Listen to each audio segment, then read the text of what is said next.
할렐루야. 오늘 예배의 자리에 나오신 성도님들을 주님 이름으로 축복합니다. 서로에게 인사하도록 하겠습니다. 주의 이름을 사랑합니다. 주의 이름을 사랑합니다. 또 고백합니다. 주의 이름을 축복합니다. 축복합니다. 아멘. 오늘 하나님 주신 말씀은요, 구약 성경 창세기 35장 1절부터 7절까지의 말씀입니다. 창세기 35장 1절부터 7절까지의 말씀을 우리 한 절씩 함께 교독하도록 하겠습니다. 제가 먼저 1절 말씀, 35장 1절 말씀 읽겠습니다.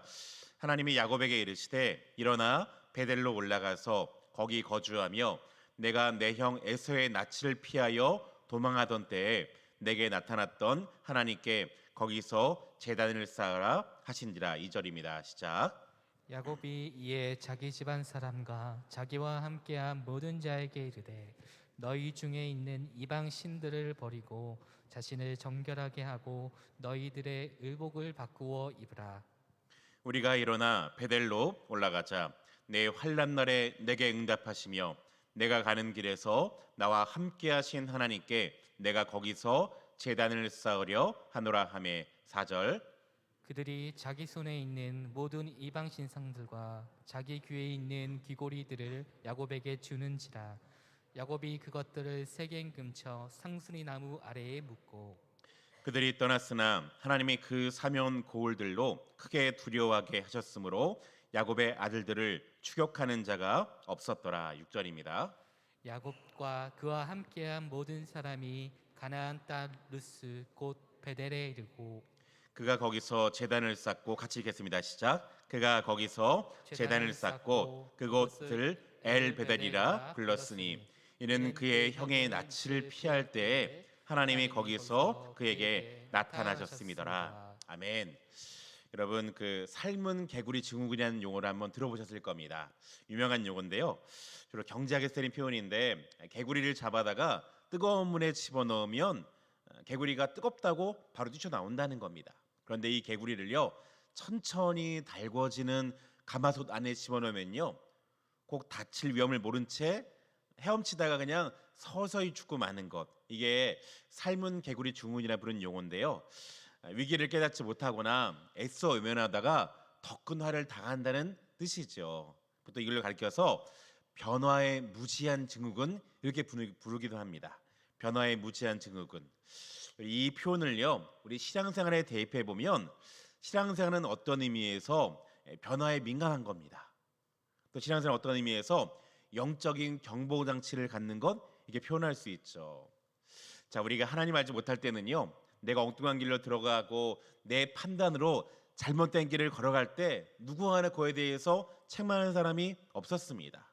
그런데 우리가 하나님 믿은 다음에 어떻게 합니까? 내가 한 걸음만 엉뚱한 길에 빠져도 하나님 우리 인생 가운데 금방 적신호를 울리시고요, 경보장치를 작동시킵니다. 이게 신앙생활은 우리의 어쩌면 의미에서 특권이라 할 수 있는 거죠. 자, 오늘 본문에 나온 야곱을 가만히 보면 정확히 용어는 절체절명이죠. 절체절명의 위기에 빠졌습니다. 기가 막힌 상이 연달아 벌어지고 있죠. 여러분 기억하십니까? 2주 전에 보니까 야곱이요, 하나밖에 없는 딸, 눈에 넣어도 아깝지 않은 그 외동딸 디나가 성폭행을 당합니다. 자기 아들들은요, 아무런 죄 없는 세겜 사람에 찾아가서 잔혹하게 피해 복수극을 벌입니다. 뿐 아니라 아무 죄 없는 여자와 아이들을 노예로 잡아오는 겁니다. 이제 그 일이 있은 다음에 복수는 또 다른 복수를 낳는다고요, 세겜과 혈연 관계에 있던 인근 모든 족속들이요, 연합군을 맺어가지고 야곱 가정에게 또다시 복수하려고 지금 쳐들어온 상황입니다. 잘못하면 야곱 집안 전체가 몰살당한 위기에 빠져 있는데, 외적으로 문제 있지만 야곱 집안 내부를 돌아봐도요, 완전히 엉망입니다. 야곱의 자녀들은 이미 제가 말씀드린 것처럼 야곱을 아버지로 여기지 않는 겁니다. 영적인 가장의 리더십이 완전히 지금 무너졌어요. 집안 외적으로도요, 죄송합니다. 집안 외적으로도요, 둘 다 뒤죽박죽이 돼버린 엉망의 상황에서 야곱은 지금 어찌할 바를 모르죠. 당장 지금 인근 부족이 죽이겠다고 복수의 칼날을 갈고 있는데 내부적으로 봤을 때 전혀 집안이 하나가 되지 않는 엉망의 상황이라는 거예요. 이런 절체절명의 위기 가운데 하나님께서 야곱을 찾아오시면입니다. 1절 말씀인데 하나님이 야곱에게 이르시되, 하나님의 말씀이 야곱에게 다시 들려옵니다. 여러분, 우리가 뭘 알 수 있을까요? 저도 확실히 믿는 것이 무엇인가, 오늘 우리도 야곱처럼 어려운 일을 당할 때, 내가 내 힘으로 해결할 수 없는 큰 어려움 당할 때, 그때 하나님 반드시 우리를 찾아주신 줄 믿습니다. 여러분, 이거 믿으십니까? 우리는 결코 영적인 고아가 아니라는 거죠. 어제 이 말씀 본문을 묵상하다가 이 찬양이 생각나는데요, 한국교회 많이 부르는 찬양이죠. 날이 저물어 갈 때, 빈들에서 걸을 때, 그때가 하나님의 때. 같이 불러볼까요? 내 힘으로 안 될 때, 빈손으로 걸을 때, 내가 고백해 여호와 이래. 우리 인생의 날이 저물어갈 때가 있습니다. 내 힘으로 아무리 노력해도 도저히 되지 않을 때, 내가 열심히 일하며 달려왔지만 빈손에 아무것도 들려있지 않을 때, 어디로 가야 될지 앞이 보이지 않을 때, 그때 여러분 기억하시기를 바랍니다. 그때 언제요? 우리 주님이 찾아오시며, 그때 바로 우리 주님이 일하실 때인 줄 믿습니다. 자, 위기 때 찾아오신 하나님께 야곱에게 이런 해법을 제시하시는데요, 하나님의 해법이 1절에 남아있죠. 같이 읽을까요? 시작. 하나님이 야곱에게 이르시되 일어나 베델로 올라가서. 뭐라 말씀하십니까? 베델로 다시 올라가라는 겁니다. 왜 하나님께서 베델로 올라가라 말씀하실까요? 베델이 어떤 곳이게 하나님께서 지정해서 말씀하시고, 또 베델로 올라간다는 의미에는요 어떤 깊은 영적 교훈이 담겨 있는가, 몇 가지 말씀드리기 원하는데요, 첫 번째로 베델로 올라가라는 이 말씀 안에는요 첫사랑을 회복하라 의미가 담겨 있다는 겁니다. 우리의 영적인 하나님과의 첫사랑을 회복하라는 거죠. 가나안 땅에는요 영적 의미가 있는 주요한 지역이 몇 군데 있습니다. 아브라함의 무덤이 있던 헤브론도 있고요, 또 장차 하나님의 성전이 세워질 예루살렘도 있는데, 하나님 왜 야곱에게 굳이 베델로 올라가라 말씀하실까요? 그 이유가 있다면, 베델이야말로 야곱이 처음 하나님 만났을 때, 그때 뜨겁고 순수한 믿음이 있는 곳, 순수한 하나님을 향한 헌신이 있는 곳, 그곳이 베델이라는 거죠. 여러분, 시계를 30년 전 한번 돌아보면요, 야곱이 인생의 첫 번째 위기를 언제 만났습니까? 아버지와 형을 속이고 장자권을 탄취한 것으로 인해서 자기 형 에서가 자기를 죽이려 합니다. 그때 두렵고 떨리는 마음에요, 형의 칼을 피해서 빈털터리 도망자 신세에 있을 때, 이런 야곱을 찾아와서 사닥다리 환상을 통해서 그의 미래를 축복하신 분, 그분이 하나님이셨어요. 야곱이 때 처음으로 하나님을 인격적으로 만난 다음에 그 감격에 취해서 어떻게 합니까? 하나님께 서원하죠. 하나님 나를 다시 돌아오게 하시면 하나님이 나의 하나님이 될 것이요, 또 뭐라 합니까?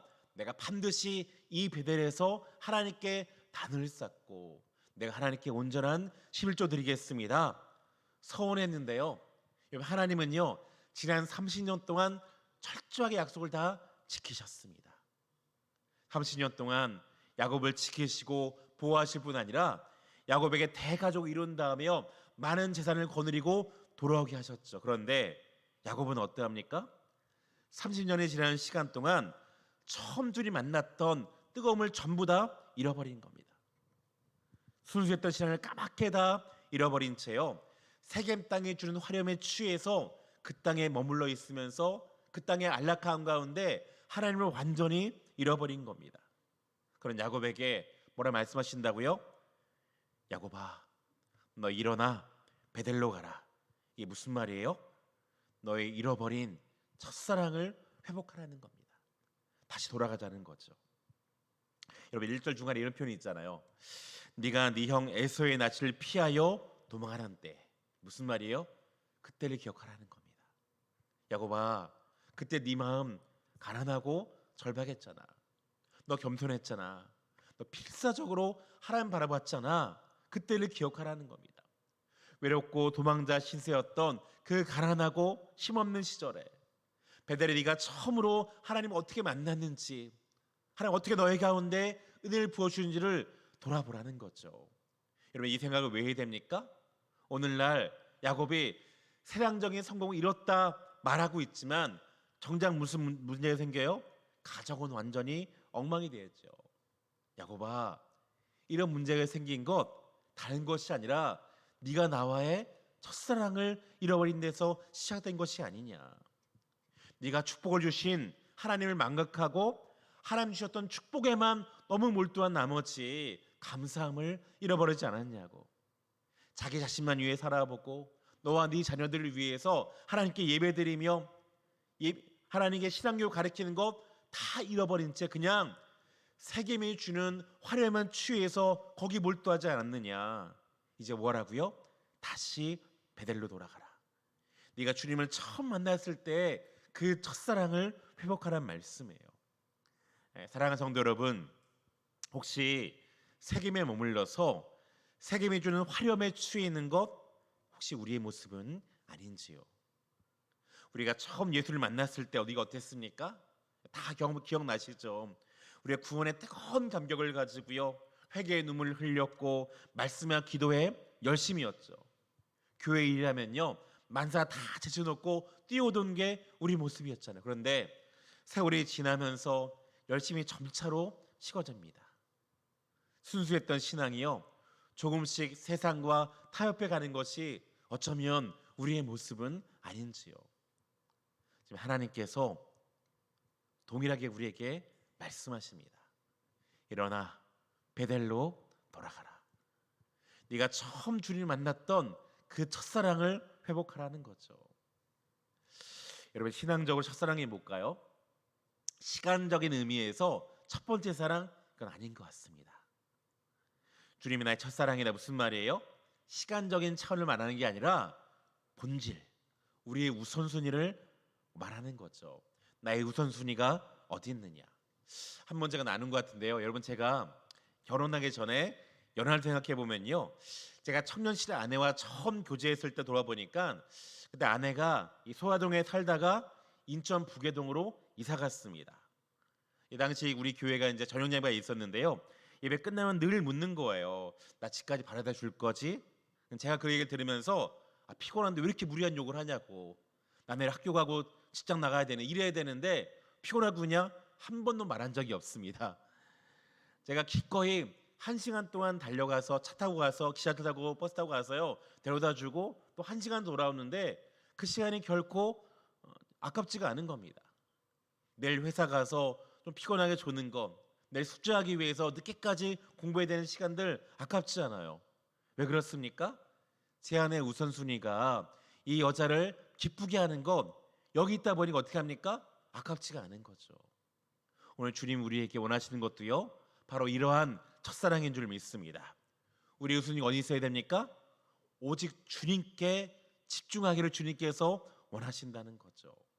여러분, 제가 목사로서 두려운 게 뭐냐면요, 많은 경우에 우리가 야곱처럼 하나님과의 첫사랑을 잃어버리고도요 겉으로 열심히 봉사하고 열심히 예배드리는 척 할 수 있다는 겁니다. 그럴 수 있어요.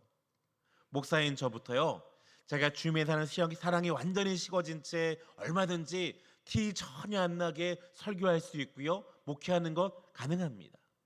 그런데 중요한 것은요, 하나님 보시기에 저는 빵점이죠. 만약 제가 하나님에 대한 조금의 사랑도 없는 채 열심히 예배드린 척, 열심히 봉사한 척 한다면 하나님이 책망하실 겁니다. 너 잃어버렸어. 너 다시 베델로 올라가야 돼. 우리 성도님께서 오늘날 예배드리기 위해 아침부터 일찍 나오셨는데요, 만약 우리가 이렇게 겉으로 열심히 할지라도 만약 우리 심령 가운데 주님에 대한 첫사랑이 사라졌다면 어떤 주님께서도요 우리 성도님 한 분 한 분을요 책망할지 모릅니다. 너 중요한 게 빠졌다. 진짜 중요한 걸 너는 망하겠어. 네 마음 안에 내가 없구나. 나를 향한 첫사랑 너희들이 상실했구나. 이 시간 정직하게 자기 자신 한번 돌아보시기 바랍니다. 혹시 우리는요 야곱 같은 상태에 빠져 있지 않는지요? 세겜 땅에 주는 화려함과 그 안락함에 취해서 혹시 하나님 한 분을 향한 이 순수한 사랑을 잃어버린 있다면 오늘 일어나 베델로 올라가라, 이 말씀에 순종하 다시금 첫사랑을 회복할 수 있는 주님께 모든 성도님 될 수 있기를 주님 이름으로 축복합니다. 그러나 두 번째로 베델로 올라가라, 무슨 말인가? 두 번째는요, 영적인 각성을 통해서 우리의 우선순위를 바로잡으라, 이 말씀이에요. 뭘 통해서? 영적인 각성을 통해서 우선순위를 바로하라는 거죠. 자, 1절에서 베델로 올라가라, 주님 말씀이 들려오자 드디어 야곱이 깨닫습니다. 아, 내가 문제였구나. 우리 집안이 이렇게 엉망이 되고 내후외환이라고 자녀들이 탈선하고 외부에 큰 어려움이 생긴 것 다른 사람의 문제가 아니라 내가 문제였구나. 내가 주님 말씀에 불순종해서 주님 말씀하신 베델이 아니라 이 세겜 땅에 머물렀기 때문에 나에게 이런 문제가 생겼구나. 이런 문제의 본질을 깨닫는 순간 야곱이요, 하나님께 철저히 회개합니다. 주님, 제가 이 땅의 풍요로움에 취해서 자녀들에게 전혀 본을 보이지 못했습니다. 내가 자녀들에게 세상적인 성공만 강조했지 제대로 신앙교육 못 시켰습니다. 주님께 서운했지만 그 어느 것 하나 제가 약속대로 지키지 않았군요. 야곱이 하나님 앞에 엎드려서요, 철저하게 회개하실 때 하나님께서 그 회개를 받으세요. 그리고 어떻게 합니까? 새로 시작할 수 있는 힘을 주시는데요, 야곱이 아마 담대하게 외칩니다. 자녀들이 뭐라 얘기합니까? 2절 말씀 보니까 야곱이 이에 자기 집안 사람과 자기가 함께한 모든 자에게 이르되 너희 중에 있는 이방 신상을 버리고 자신을 정결하게 하고 너희 의복을 바꾸어 입으라. 어떤 결단을 요구합니까? 첫 번째, 이방 신상을 버리라는 겁니다. 여러분, 사실 야곱의 아내 라헬이요, 오래전 10년 전에 아버지의 집을 도망쳐 나올 때 아버지 집의 수홍신 우상이었던 드라빔을 갖고 나왔습니다. 야곱이 알았죠. 그런데 아내 눈치 보느라 아무 말 못하는 겁니다. 그러자 어떻게 합니까? 그 집안의 자녀들도요, 하나둘씩 슬금슬금 세겜 땅의 우상들을 하나하나 취한 겁니다. 여러분, 우상이 뭘까요? 눈에 보이는 우상이 아니라, 이게 다 우상이 전부가 아니라요, 내가 하나님보다 더 사랑하는 것, 내가 하나님이 없어도 이것으로 만족하는 것, 그게 우상입니다. 야곱의 아들들이 지금 우상의 집에 가득한 거예요. 하나님 말씀하기를 이전까지는요 방치할 수 있지만 주님이 깨닫게 하시는 것, 야곱아 안 된다, 우상을 버리라는 거죠. 두 번째 뭘 요구합니까? 자신을 정결하게 하고, 단지 더러워진 몸을 씻으라는 것이 아니라 뭘 씻으라고요? 하나님 앞에 불순종했던 죄를 철저하게 회개함으로 우리의 마음을 정결하게 하라. 세 번째 무엇입니까? 의복을 바꿔 입으라. 여기 히브리 사람들에게 옷을 바꿔 입는다는 건요, 몸에 걸친 걸 말하는 게 아니라 새로운 삶을 위한 결단을 촉구하는 겁니다. 야곱아, 너 과거의 죄악된 삶을 단절하 뭐라고요? 이제 새롭게 변화된 삶을 살라는 겁니다. 여기 이렇게 세 가지 선포했는데 여러분, 중요한 게 뭐냐면 이전까지 야곱이요, 아버지의 권위가 완전히 바닥에 추락했잖아요. 자녀들이 다 이걸 무시했는데 이때부터 어떻게 하느냐? 자녀들이 그 말씀 그대로 순종하는 겁니다. 4절에 보니까 그들이 자기 손에 있는 모든 이방 신상들과 자기 귀에 있는 귀걸이를 누게 줍니까? 야곱에게 주는지라. 야곱이 그것들을 세겜 근처 상수리 나무 아래 묻고, 야곱의 이런 요구에요, 처자식 누구 하나 대꾸하지 않습니다. 여러분, 당시 이들이 가졌던 이방 신상들은요 금으로 도색됐어요. 비싼 겁니다. 그런데 이 자녀들이 뭐 합니까? 조금도 아낌없이 망설임 없이 아버지 말씀에 순종해서 다 내주고 야곱이 전부 다 땅속에 파묻어 버리는 거예요. 변화가 느껴지지 않습니까? 분명히 야곱은 얼마 전까지요 가장으로서의 양적인 권위가 완전히 바닥을 쳤잖아요. 아들들이 야곱을 무시합니다. 아버지 말이 전혀 들리지 않아요. 근데 야곱의 한마디 말 어떻게 합니까? 그 세상 문화에 길들여 있던 아들들이요 군소리 없이 그대로 순종하더라는 거예요. 야곱의 영적인 권위가 세워지는 것, 어떻게 이런 일이 가능할까요? 다른 게 아니라 먼저 야곱이 하나님께 철저히 회개하며 영적으로 각성하다 어떻게 합니까? 그 변화를 보고 영적인 권위 가운데 자녀들이여 깨닫는 겁니다. 변하는 거예요. 여러분, 우리 부모의 영적인 권위 언제 세워집니까? 우리가 큰 소리 친다고, 헛소리 든다고 세워진 게 아니고요. 우리 부모가 먼저 하나님께 제대로 회개하고 영적으로 각성하면 여러분의 권위를 하나님께서 세워주신 줄 믿습니다. 그렇게 말 안 듣던 자녀들이요, 여러분이 조용히 얘기해도요 듣습니다. 부모가 하나님 앞에 엎드리면 부모의 권위는 하나님이 반드시 세워주세요. 가족들은 어쩌면요 이때를 기다렸어요. 우리 아버지 야곱이 다시금 담대한 믿음의 사람으로 바로 서는 것, 다시금 영적인 가장의 권위를 회복한 다음에 이렇게 바로 서는 것, 그때를 기다렸을지 모릅니다. 여러분, 저 이걸 보면서요 도미노 게임이 생각이 나는 거예요. 여러분, 도미노 게임 아시죠?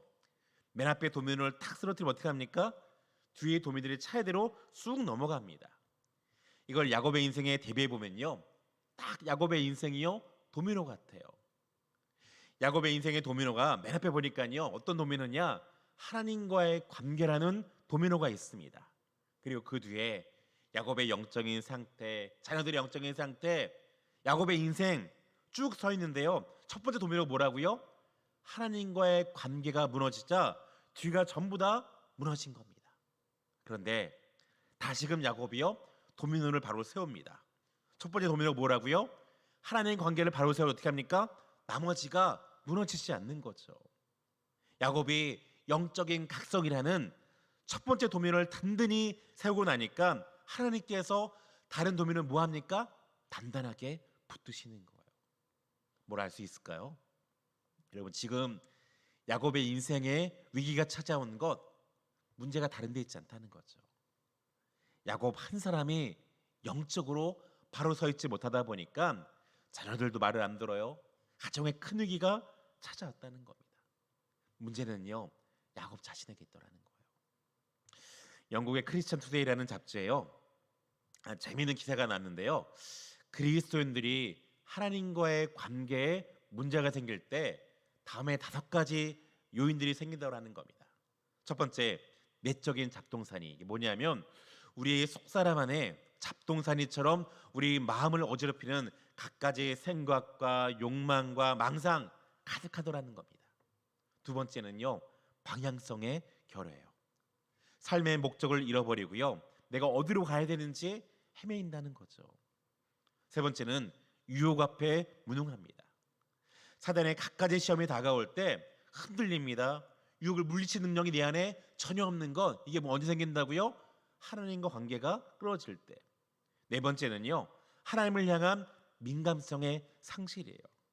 말씀을 들을 때 귀가 닫히고요, 기도할 입이 막혀버리고 성령의 감동에 전혀 민감하지 못한 채 둔감하게 되는 것, 영적으로 지금 죽어 있다는 거죠. 다섯 번째가 뭡니까? 천국에 대한 열망이 상실됩니다. 내가 지금 천국에 대한 소망보다는요 이 땅의 것에 집착하면서 헛되고 헛다는 것에 집착하는 것, 이 문제가 언제 생깁니까? 하나님과의 관계가 끊어질 때. 우리 인생의 도미노처럼요 가장 맨 앞에 있는 하나님 관계가 끊어지다 보면 어떻게 합니까? 이것들이 하나하나 다 무너지더라는 거예요. 이걸 반대로 생각해 보면요, 혹시 우리의 인생이 지금 뒤죽박죽이고 뭐 하나 되는 일 없고 자녀들이 말은 안 듣고 가정의 영적인 권위가 무너지면 계십니까? 먼저 하나님과의 관계를 다시 세울 수 있기를 주의 이름으로 축복합니다. 영적인 각성이라면요 가장 맨 앞에 있는 도미노를 바로 세우면 어떻게 합니까? 하나님이 나머지를 제대로 세워주신다는 거예요. 다른 대안이 없더라는 겁니다. 우리 교회가 다시 알파를 시작한 지 3주차, 오늘이 3주차인데요 3년 만에 시작하다 보니까요 준비가 덜 되기도 하고 여러 가지 버겁기도 하더라고요. 그런데 여러분, 제가 아무리 봐도요 시작하길 잘했다 매주 느끼는 겁니다. 왜 그런 줄 아세요? 보통 이제 2주차까지 되는요 찬양도 좀 가볍게 하고 강의도 가볍게 하고요 소그룹 모임도 가볍게 나누는데요, 이번에는 첫 주부터 눈물이 있더라고요. 지난주에는 이 소그룹에서, 이번 주는 또 저 소그룹에서 하나님의 눈물을 주시고 치유를 주시고 회복이 있습니다. 제가 보니까 시작부터 이런데 우리가 7주 8주에 가면, 수양에 가면 얼마나 큰 은혜가 있을까 기대가 되는데, 여러분 제가 왜 그럼 가만히 묵상해 보니까요, 이 코로나 3년의 시간 동안 많은 사람들이 영적으로 갈급하시더라고요. 영적으로 채워지지 않다 보니까, 굶주리다 보니까 이런 작은 터치에도 민감하게 반응하시는구나. 이번 기술분들이 알파통해서 영적인 대각성이 일어나게 될 줄 믿습니다. 그렇다면 우리 성도들이요, 여러분 각자의 영적인 각성을 위해서 여러분이 올라갈 베델은 어디입니까? 마지막 세 번째로 베델로 올라가라, 무슨 말이냐면요, 온전한 예배를 회복하라는 겁니다. 3절에 보면 야곱의 가족들이 이렇게 선포하는데요, 3절 같이 있습니다. 시작. 우리가 일어나 베델로 올라가자. 내 환난 날에 내게 응답하시며 내가 가는 길에서 나와 함께 하신 하나님께 내가 거기서 제단을 쌓으려 하노라. 야곱의 가족들에게 선포하는데요, 자, 베델에 가는 목적이 뭐라고요? 내가 거기 올라가서 하나님께 제단을 쌓으려 하노라. 내가 30년 전에 하나님께 서원한 그대로 베델에 성전을 짓고 뭐 한다고요? 온전한 예배를 드리겠다. 이게 베델의 야곱의 다짐이라는 거죠. 야곱이 진짜로요, 베델에 가자마자 말씀을 그대로 지키는데, 6절에 보니까 야곱과 그와 함께한 모든 사람이 가나안 땅 루스 곧 베델에 이르고, 7절 그가 거기서 제단을 쌓고 그곳을 엘 베델이라 불렀으니 이는 그의 형의 낯을 피할 때에 하나님이 거기서 그에게 나타나셨음이더라. 여러분 여기서, 여러분 원래 베델의 뜻이 무엇이었습니까? 베델은요 하나님의 집인데, 근데 똑같은 양을 지금 야곱이 뭐라 불러요? 그냥 베델이 아니라 엘베델. 여러분 엘이란 뜻이요 하나님입니다. 무슨 말이에요? 엘베델의 뜻이 무엇이냐면 하나님의 집에 하나님이 계신다, 이런 의미예요. 두 차이 이해되십니까? 베델은요 뭐라고요? 하나님의 집. 이것이 공간을 강조했다면 엘베델이 뭐예요? 하나님 집에 누가 계신다고요? 하나님이 계신다. 이건 하나님의 임재를 강조한 겁니다. 어떤 의미에서 하나님 집에 하나님 계신 것 당연하지 않느냐? 그렇지 않습니다. 오늘날 유럽에 가면요, 큰 교회 건물이 지금 텅텅 비어 있습니다. 어떤 데 가면요, 성령의 임재가 완전히 사라진 교회들도 있어요. 하나님의 집인데 하나님이 안 계신 거죠. 여러분 진짜 예배 중요한 게 뭐냐면요, 장소가 중요한 게 아니라 하나님의 임재가 있느냐 임재가 없느냐, 이게 중요한 거예요. 이전에 야곱은요 예배의 장소가 중요했습니다. 어디서 예배드리느냐. 그런데 이제 영적인 각성한 다음에 뭐가 보입니까? 야곱의 신앙 가운데 성령의 불이 임한 다음에 가만히 보니까 이게 중요한 게 뭐가 중요한 거예요? 하나님의 임재. 그분이 내 삶 가운데 함께하느냐, 임재가 느껴지느냐, 이게 중요한 거죠. 이때부터 야곱은요 더 이상 형식적인 예배가 아니라 하나님과 깊은 임재를 경험하면서 성령 안에서 제대로 예배하기 시작합니다. 그동안 중단되었던 온전한 예배가 회복되는 겁니다. 그러자 어떻게 해요? 하나님과의 관계도 또한 회복이 되더라는 거예요. 사실 하나님과의 관계는요 예배가 망가지면 사라집니다. 다른 데 문제가 없어요. 내가 예배를 온전히 드리지 못하면 하나님 관계가 끊어지고, 그런 말면 어떻게 합니까? 인생의 도미노가 하나하나 무너지더라는 거예요. 내가 예배를 드린다 하지만 오늘 나의 심령이 온전히 주님께 향하지 못하고요, 내가 예배에 대해 안 됐다 할지라도 내 마음이 온전히 주님을 묵상하지 못한다면 죄송하지만 그건 예배가 아닙니다. 하나님 받지 않으세요. 예배가 무엇입니까?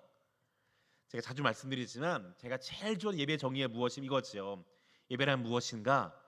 영광을 받기 원하시는 하나님의 갈망과 은혜 받기 원하는 인간의 갈망이 만나는 자리, 이것이 예배라는 겁니다. 우리 인간은 누구에게나 인간은요 영적인 필요가 있어요.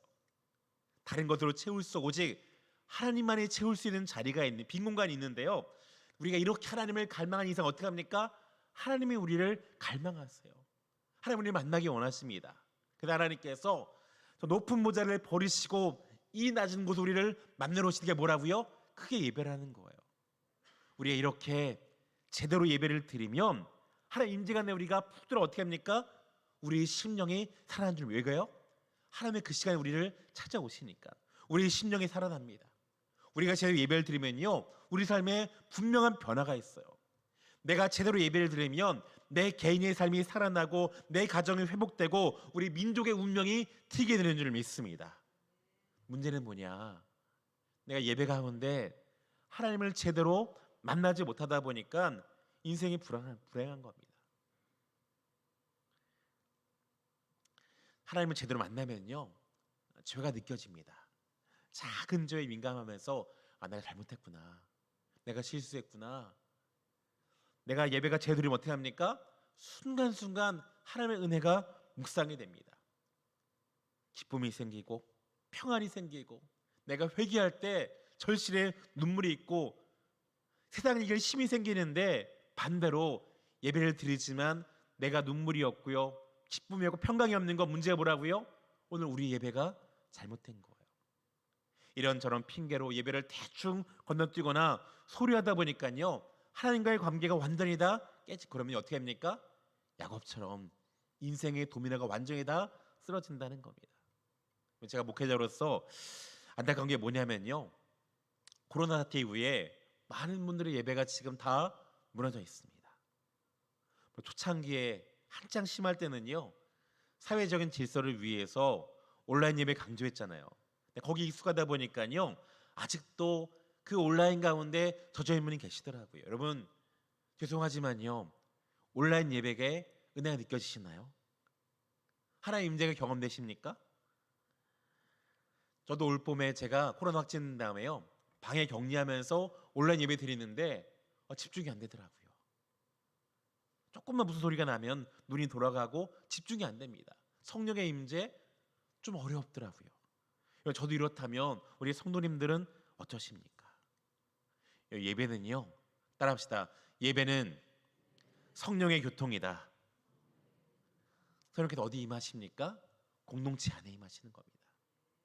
우리가 함께 예배 하나님께서 그 공동체 예배 가운데 어떻게 하세요? 거기 가운데 임재하시고 함께 하시는 거죠.